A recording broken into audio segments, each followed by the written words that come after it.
Using Chase Sapphire preferred points for travel is a great way to maximize the value of your rewards. Here's how to do it. Log into Chase Ultimate Rewards. Go to the Chase website or open the Chase mobile app and log into your account. Navigate to the Ultimate Rewards section. Explore Travel Portal.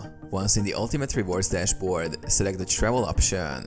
This will take you to the Chase Travel Portal where you can book flights, hotels, car rentals, and more. Search for travel. Enter your travel details such as destination, dates, and preferences to search for flights, hotels, or other travel services. Compare options. Browse through the available options and compare prices.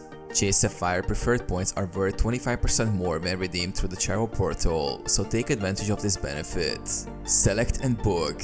Choose the flight, hotel, or travel service that suits your needs. Click to book and proceed to the checkout. Use points at checkout. At the payment screen, you can choose to pay with your points.